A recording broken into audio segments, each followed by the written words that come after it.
दोस्तों आज का हमारा टॉपिक है UP board solution class 12 Hindi का निबंध। तो देखिए आज का हमारा टॉपिक है कश्मीर समस्या। तो दोस्तों आज की वीडियो में हम कश्मीर समस्या पर निबंध को लिखेंगे। तो देखिए इसका शीर्षक क्या है, भारत पाक मैत्री की दशा एवं दिशा। तो आपको इस प्रकार से भी निबंध पूछ सकता है, तो आपको यही निबंध लिखना होगा। तो देखिए कश्मीर समस्या के निबंध के प्रमुख विचार बिंदु क्या क्या है। नंबर 1 हेडिंग हमारा होगा, देखिए प्रस्तावना पहले हम लिखेंगे, उसके बाद ये क्या लिखेंगे, कश्मीर का भारत से विलय और कश्मीर की रक्षा। और अगला हेडिंग लिखेंगे संयुक्त राष्ट्र संघ का हस्तक्षेप। उसके बाद का हेडिंग होगा हमारा समस्या की जड़। उसके बाद वर्तमान स्थिति। उसके बाद भारतीय नेतृत्व का पक्ष। उसके बाद लास्ट में लिखेंगे सबसे अंत में उपसंहार। इसके बाद हमारा निबंध पूरा हो जाएगा। तो इन्हीं सब टॉपिक पर हम निबंध लिखकर इसको पूरा करेंगे। तो देखिए पहला हेडिंग हमारा है प्रस्तावना। देखिए प्रस्तावना में क्या क्या लिखना होता है। देखिए स्वतंत्रता प्राप्ति के 67 वर्षों और अप्रतिम धनराशि व्यय करने के बाद कश्मीर आज भी भारत के गले की हड्डी बनी हुई है या बना हुआ है। हमें स्वतंत्रता तो मिली, लेकिन जाते जाते भी अंग्रेज हमारे लिए समस्या का एक पहाड़ खड़ा कर गए। आज़ादी के बाद जब हमारे हमारा देश आज़ाद हुआ, उसके बाद जो धनराशि खर्च हुई, उसके बाद भी कश्मीर हमारा जो है क्या है, अभी झगड़े की जड़ बना हुआ है। कह रहा गले की हड्डी बना हुआ है, यानी झगड़े की जड़। हमें स्वतंत्रता तो मिली, लेकिन अंग्रेज से जब हम स्वतंत्रता लिए, उसके बाद अंग्रेज जाते जाते हमें लिए समस्या खड़ा कर गए। क्या समस्या खड़ा कर गए, जिसमें एक तो भारत विभाजन से उत्पन्न कुपरिणाम तथा दूसरे देशी राज्यों को स्वतंत्रता प्रदान करने की समस्याएं प्रमुख थीं। आगे देखिए, भारत विभाजन का कुफल भारत को आज भी भोगना पड़ रहा है।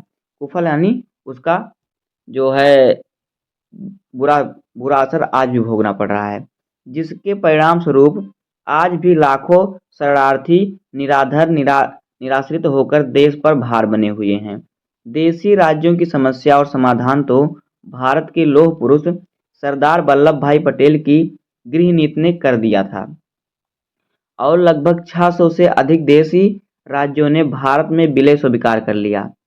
केवल हैदराबाद तथा कश्मीर दो ऐसे देशी राज्यों को लेकर कठिनाई उपस्थित हुई। इनमें से पहले के निपटारे के लिए राष्ट्र को थोड़ी सी सैनिक कार्यवाही करनी पड़ी, पहले यानी हैदराबाद के मामले की। फिर रह गई कश्मीर की समस्या, जो वहां के शासक हरि सिंह की ढुलमुल नीति के कारण उत्पन्न हुई और आज भी दिन प्रतिदिन विकट होती जा रही है। इन वर्षों में पाकिस्तान ने विदेशों से प्राप्त गोला बारूद से न जाने कितना रक्त बहाया है, और भारत जिसे धर्म जाति और निरपेक्षता और जनतंत्र की सच्ची कसौटी कहा जाता है, कि वह परीक्षा स्थली जिसके बारे में शाहजहां ने कहा था कि यदि पृथ्वी पर कहीं स्वर्ग है तो यही है, यही है, यही है। निरीह मानवता के रक्त से दूषित हुई है कौन, कश्मीर जो है। अब देखिए अगला हेडिंग क्या है, कश्मीर का भारत में विलय और कश्मीर की रक्षा। तो देखिए कश्मीर के तत्कालीन शासक हरि सिंह की ढुलमुल नीति से उत्पन्न परिस्थिति का लाभ उठाकर 20 अक्टूबर 1947 को पाकिस्तानी सैनिकों ने कबायलियों के वेश में सहस्त्रों कबायलियों को साथ लेकर इस पर आक्रमण किया। कबायलों के वेश में 700 से अधिक कबायलों को लेकर कश्मीर पर आक्रमण किया और वायु वेग से राजधानी श्रीनगर की ओर बढ़ने लगे। रियासती सेना इनका मुकाबला न कर सकी। कबायली पठानों ने कश्मीर में नाना प्रकार के नृशंस अत्याचार किए। ये हिंदू जनता की बुरी दशा कर रहे थे। जो पाकिस्तानी लोग थे, हिंदू लोग की बुरी दशा कर रहे थे। जब ये श्रीनगर से केवल 20 मील दूर रह गए और हरि सिंह को अपना बचाव को कोई मार्ग न सूझा, तो उसने शेख अब्दुल्ला को भारत सरकार के पास सहायता प्राप्त करने के लिए भेजा। किंतु कश्मीर को सैनिक सहायता देने से पहले उसका भारत में विलय होना आवश्यक था। शेख अब्दुल्ला विलय पत्र पर रातों रात राजा हरि सिंह का हस्ताक्षर कराकर लौटे। अब क्या था, 7 वीर सैनिकों का पहला दल कश्मीर में जा पहुंचा। इन सैनिकों ने श्रीनगर के हवाई अड्डे पर भारतीय पताका फहराई और तोपें लगा दी। इस समय तक लुटेरे सैनिक श्रीनगर से केवल 2 मील दूर रह गए थे।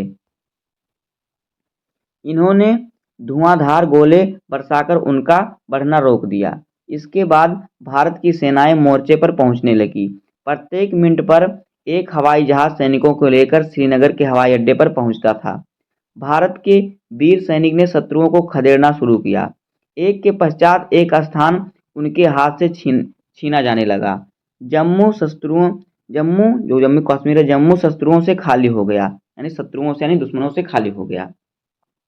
यह देखकर पाकिस्तान अपने अनेक सैनिक और अफसरों को छद्मवेश में उनका साथ देने के लिए भेजने लगा, किंतु भारतीय सैनिकों की अपूर्व वीरता के सम्मुख उनकी दाल ना गली, वो भी मारे गए। अब देखिए अगला हेडिंग है संयुक्त राष्ट्र संघ का हस्तक्षेप। आज कश्मीर की समस्या भारत के सीने का नासूर बन चुकी है।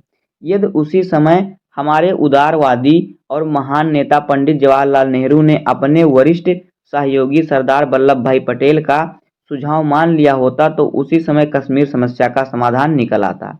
दुर्भाग्य, पंडित जवाहरलाल नेहरू ने भारत विभाजन के लिए जिम्मेदार माउंटबेटन की सलाह पर कश्मीर की समस्या संयुक्त राष्ट्र संघ के सम्मुख उपस्थित की और वहां से पाकिस्तानियों को हटाने की मांग की,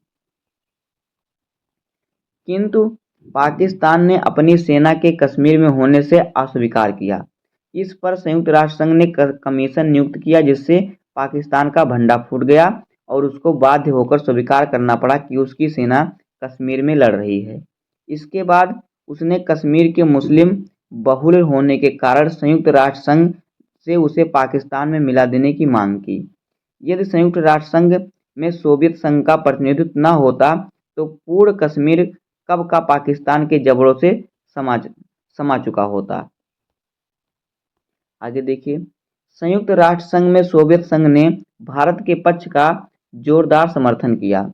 परिणाम स्वरूप संयुक्त राष्ट्र संघ में 2 प्रस्ताव पारित किए गए। एक तो यह कि पहले पाकिस्तान कश्मीर का अधिकृत क्षेत्र खाली कर दे और दूसरे वहां पर जनमत संग्रह करा लिया जाए। कश्मीर की जनता भारत पाक जिसमें पक्ष में मत दे, कश्मीर को उसी देश का अंग बना दिया जाएगा। संयुक्त राष्ट्र संघ के प्रयत्न से कश्मीर में युद्ध विराम संधि हो गई।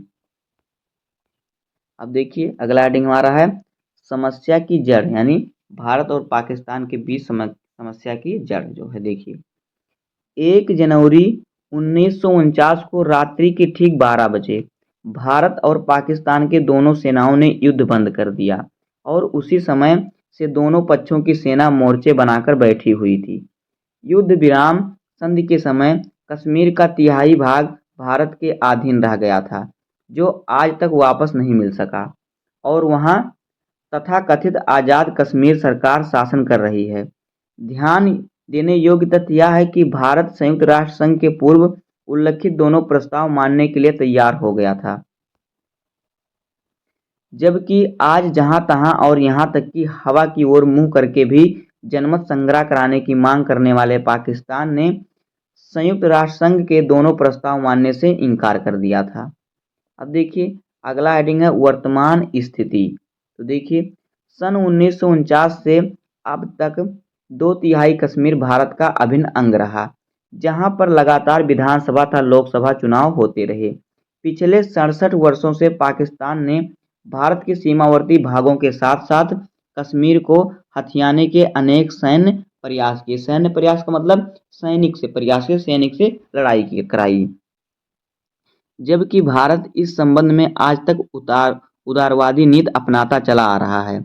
सन 1948, 1965, 1971, 1998 के युद्ध और अक्सर छिटपुट होने वाली अघोषित युद्ध जैसी स्थिति पाकिस्तान की मानसिकता का स्पष्ट प्रमाण देती है। लेकिन 1989 के बाद से पाकिस्तान ने कश्मीर में आतंकवाद फैलाने के लिए सक्रिय रूप से वहां के युवकों को भड़काना और आतंकवादी गतिविधियां प्रारंभ कर दी हैं।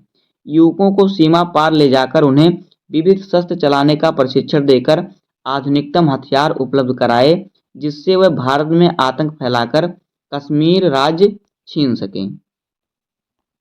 भारत की सरकार ने वहां सेना की नियुक्ति कर कुछ हद तक काबू पाया, लेकिन अभी तक आतंकवादियों का पूरा सफाया नहीं हो सका। एक दृढ़ कूटनीतिक चाल के अंतर्गत आतंकवाद के माध्यम से पाकिस्तान कश्मीर से हिंदुओं को हटाने का प्रयास करता रहा। अब तक कई लाख कश्मीरी पंडित अपनी जमीन जायदाद रोजगार छोड़कर कश्मीर से भाग खड़े हुए हैं। अब कश्मीर में आतंकवाद अपनी चरम सीमा पर पहुंच गया है तथा आतंकवादी विमान अपहरण जैसी घटना को कामयाबी से अंजाम दे रहे हैं। देखिए अगला हेडिंग हमारा क्या है। भारतीय नेतृत्व का पक्ष। सभी भारतीय प्रधानमंत्री हमेशा स्पष्ट रूप से घोषणा करते रहे हैं कि कश्मीर भारत का अभिन्न अंग है और भारत का ही रहेगा। विश्व की कोई भी शक्ति हमें इससे विचलित नहीं कर सकती। यदि कोई राष्ट्र कश्मीर पर आक्रमण करता है तो उसे भारत पर आक्रमण माना जाएगा। लेकिन पाकिस्तान द्वारा की गई सैन्य कार्यवाहियों के बावजूद भारत ने कोई भी सैन्य कार्यवाही नहीं की। भारत इस प्रकार की कार्यवाही से इसलिए पीछे हटता है क्योंकि अनेक पश्चिमी देश, मुख्य रूप से अमेरिका, जिस पर हमारी अनेक निर्भरताएं हैं, तुरंत पाकिस्तान के बचाव में खड़े हो जाते हैं। ऐसी स्थिति में पाकिस्तान पर आक्रमण करना एक बड़ा संकट मोल लेने की बात होगी। यही कारण था कि 13 दिसंबर 2002 को संसद पर हुए आतंकवादी हमले पर और उसमें पाकिस्तान का हाथ होने की पुष्टि के बाद भी भारत पाकिस्तान पर हमला करने से स्वयं को रोक गया। अब देखिए अगला हेडिंग हमारा उपसंहार। परंतु इस समस्या का निष्कर्ष यह है, क्या इसी प्रकार हम अपने निर्दोष नागरिकों एवं सैन्य कर्मियों की बलि देते रहेंगे? अनेक स्तरों पर हुई वार्ताओं के भी कोई सार्थक परिणाम नहीं निकले तो निश्चय ही इसके लिए एक दृढ़ सैन्य कार्यवाही की आवश्यकता है। जैसे एक समय हैदराबाद के लिए सरदार वल्लभ भाई पटेल द्वारा की गई कश्मीर समस्या का यह हल अतिवादी अवश्य प्रतीत होता है, लेकिन इसका वास्तविक हल यही है कि मनीषी का कथन है कि यदि हम शांति चाहते हैं तो हमें युद्ध के लिए सदैव तैयार रहना चाहिए। इसके लिए भारत को इतनी शक्ति अर्जित करनी होगी कि उसे ना तो चीन का भय रहे और ना ही अमेरिका का। सॉफ्टवेयर के क्षेत्र में हमने स्वयं को विश्व के समक्ष एक महाशक्ति बनाकर प्रस्तुत किया है। ऐसा ही हमें रक्षा अनुसंधान एवं विकास के क्षेत्र में करना होगा। खाद्यान्न एवं आवश्यक वस्तुओं का उत्पादन बढ़ाना होगा, जिससे दूसरे देशों पर हमारी निर्भरता समाप्त हो और अपने निर्णय हम स्वयं ले सकें। जिस दिन हम ऐसा कर पाने में सफल होंगे, कश्मीर समस्या का हल हमें अपने सम्मुख मिलेगा। तो दोस्तों इस प्रकार से हो जाएगा कश्मीर समस्या पर निबंध। उम्मीद है कि आपको वीडियो पसंद आया होगा। अगर आपको वीडियो पसंद आया हो तो वीडियो को लाइक कर दीजिएगा, चैनल पर नए सब्सक्राइब कर दीजिए, बेल आइकन को प्रेस कर दीजिए, क्योंकि बोर्ड एग्जाम के हर इंपॉर्टेंट टॉपिक का वीडियो आपको इस चैनल पर मिलता रहेगा। तो मिलते हैं किसी नेक्स्ट वीडियो में, तब तक के लिए धन्यवाद। जय हिंद।